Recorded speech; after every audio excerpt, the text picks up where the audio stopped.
Friends इन deep knowledge classes आज बात करते हैं question number hots question chapter 6 compound interest. A certain some of money is invested at the rate of 10% per annum compound interest. The interest compounded annually, यानी हमें नहीं पता कितनी money है, उसने इन्वेस्ट किया 10% रेट पर। If the difference between the interest of third year का interest and the first year is 1105, find the sum invested.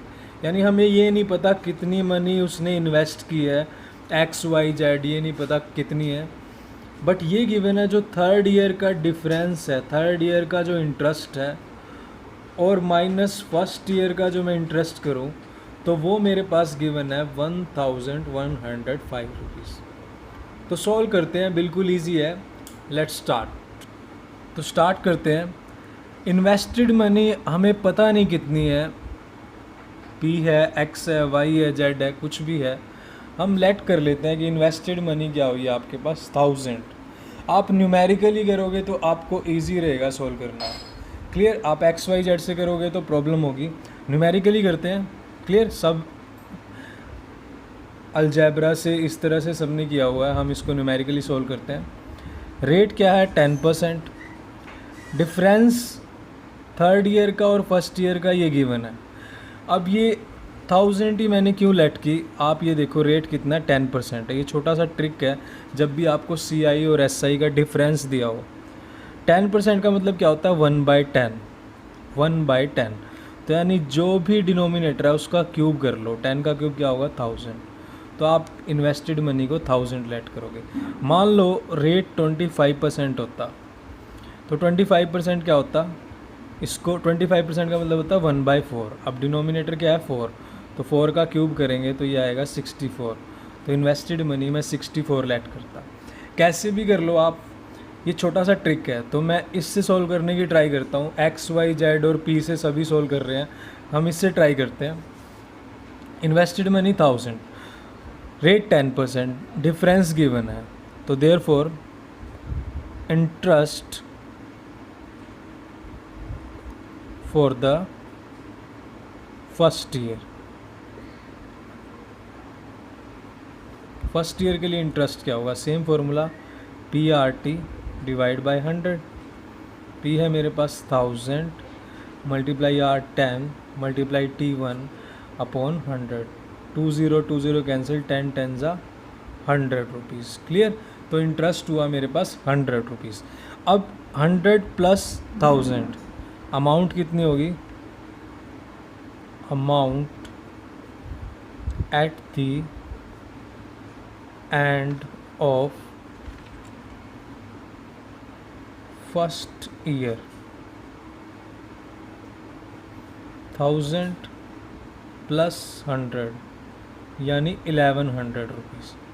अब कंपाउंड इंटरेस्ट में जो ये अमाउंट बनी है, ये अमाउंट आपकी नेक्स्ट ईयर के लिए क्या बनेगी? प्रिंसिपल बनेगी। ठीक है ना? So therefore principal for second year कितना हो जाएगा? 1100। रेट 10 ही रहेगा। टाइम कितना है? 1, क्योंकि 1 ईयर के लिए निकाल रहे हैं, डिवाइड बाय 100। तो ये 20 कैंसिल, 11 10 ज़ा 110 रुपीज़। क्लियर? अब सेकेंड ईयर में कितना इंटरेस्ट मिला? 110 रुपीज़। तो देयरफॉर अमाउंट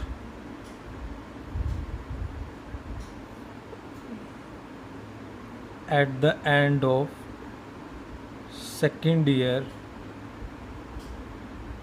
1100 थी ना प्रिंसिपल, प्लस 110, तो ये हो जाएगी 1210 रुपीज़। सेकेंड ईयर के एंड में मेरे पास 1210 रुपीज़ है। क्लियर? अब ये नेक्स्ट ईयर के लिए क्या काम करेगा? प्रिंसिपल का। So therefore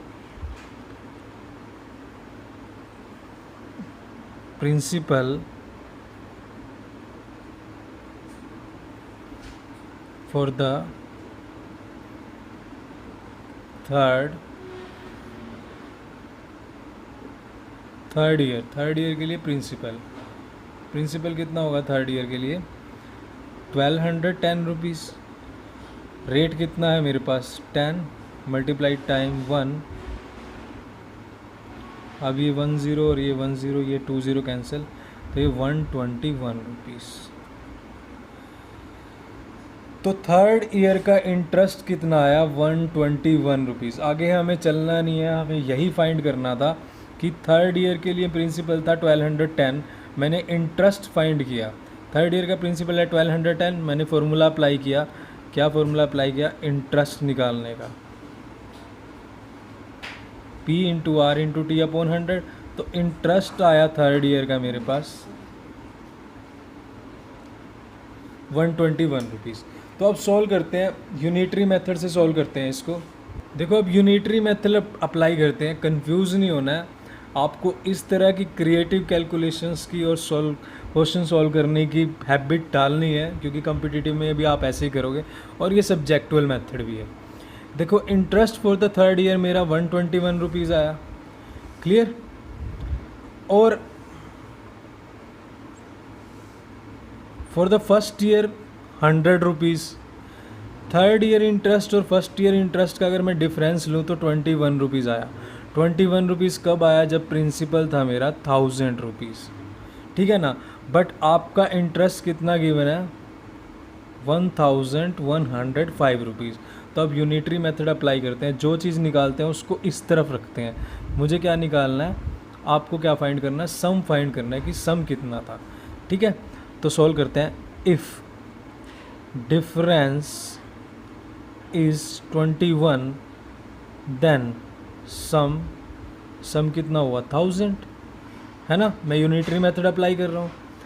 if difference is 1 then sum 1000 by 21। If difference is 105 यानी 1105 then sum 1000 divided by 21 into 1105। Clear? इस जब आप इसको सॉल्व करोगे तो आपके पास वैल्यू आएगी 52619.04। So this is your final answer, यानी इन्वेस्टेड मनी आपके पास कितनी थी? This one. क्लियर? तो ये बिल्कुल सिंपल मेथड है। आप इस मेथड को एक्स सेलेक्ट करके भी कर सकते हो, बट वहाँ पे आपको डिफ़िकल्टीज फील होगी। आप न्यूमेरिकल नंबर लेट करो और उसके अकॉर्डिंग सॉल्व करो। बिल्कुल इजी क्वेश्चंस है, बट आप ट्राई कर सकते हो जिस वे में मैंने कुछ क्रिएटिव सॉल्यूशन की ट्राई की। Clear? So thank you very much. Enrichment question of chapter 6 compound interest. Very easy question. A builder employed 4000 worker to work on a residential project. 4000 worker हैं स्टार्टिंग में, ठीक है, किसी प्रोजेक्ट पर काम कर रहे हैं। At the end of first year 10% worker removed, 10% चले गए। सेकेंड में 5%। Third time were retrenched. However, to complete the project in time, the number of worker was increased by 15%। यानी अब पहले कुछ जा रहे हैं तो कुछ ना कुछ बढ़ाने पड़ेंगे प्रोजेक्ट कंप्लीट करने के लिए। तो थर्ड ईयर में 15% इंक्रीज़ किए। Then how many workers working during the fourth year? तो बिल्कुल सिंपल क्वेश्चन है, स्टेटमेंट बड़ी है, क्वेश्चन बड़ा ईजी है। तो स्टार्ट करते हैं, let's start. Now starting worker, मतलब स्टार्टिंग में वर्कर कितने हैं, या हम उसे प्रिंसिपल लेट कर लेते हैं, कंपाउंड इंटरेस्ट की फॉर्म चल रही है, यानी इसको इस तरह से मान सकते हैं हम, क्योंकि स्टार्टिंग में वर्कर इतने थे जैसे उसमें क्वेश्चन में करते हैं। तो 4000 रुपीज़। फर्स्ट ईयर में rate of depreciation, first year में कितना 10% का डेप्रिसिएशन यानी डिक्रीज़ हुए। सेकेंड ईयर में 5%, थर्ड ईयर में ग्रोथ हुई 15%। तो अकॉर्डिंग टू फार्मूला सेम वही डेप्रिसिएशन और ग्रोथ का फार्मूला है। तो now worker in fourth year, आप इसको सिंपल प्रैक्टिकली भी निकाल सकते हो परसेंटेज फाइंड करके, बट हमें सोल्व करके दिखाना है। कंपाउंड इंटरेस्ट में माइनस साइन किया क्योंकि डिक्रीज़ हुआ, यहाँ भी डिक्रीज़ हुआ, यहाँ इंक्रीज़ हुआ तो प्लस। तो फर्स्ट ईयर में 10, 5 और ये 15 डिवाइड बाई 100। तो ये 10 से 10 कैंसिल, ये 5 1 ज़ा 5, 5 2 ज़ा 10, 0, 5 3 ज़ा 15 एंड 5 2 ज़ा 10 और 0, ये मेरे पास बना 4000, ठीक है, मल्टीप्लाई 10 1 माइनस 1, 10 1 ज़ा 10 माइनस 1 9/10। कोई एलसीएम नहीं लेना, डायरेक्ट करना है, इसकी मैं वीडियो बना चुका हूँ। 21 ज़ा 20 माइनस 1 19/20। फिर यहाँ पर देखो 21 ज़ा 20 प्लस 3 23/20। क्लियर।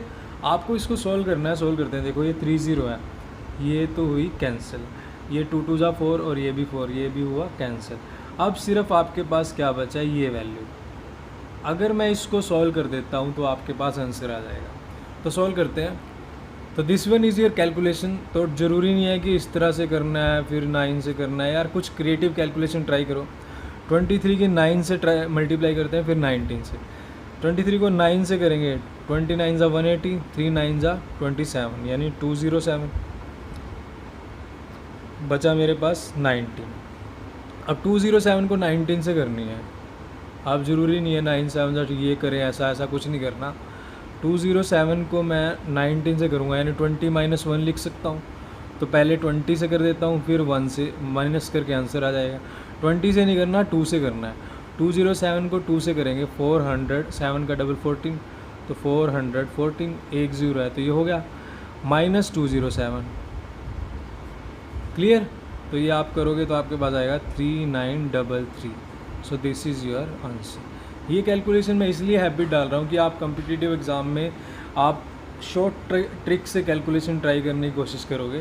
तो ये हैबिट अभी से डाल लो, कुछ क्रिएटिव कैलकुलेशन ट्राई करो जो आप टाइम सेव कर सको। और इसकी स्टार्टिंग में हैबिट मुश्किल लगेगी, बट बाद में आपको इसमें ही मज़ा आएगा। So thank you very much. Please like, share and subscribe.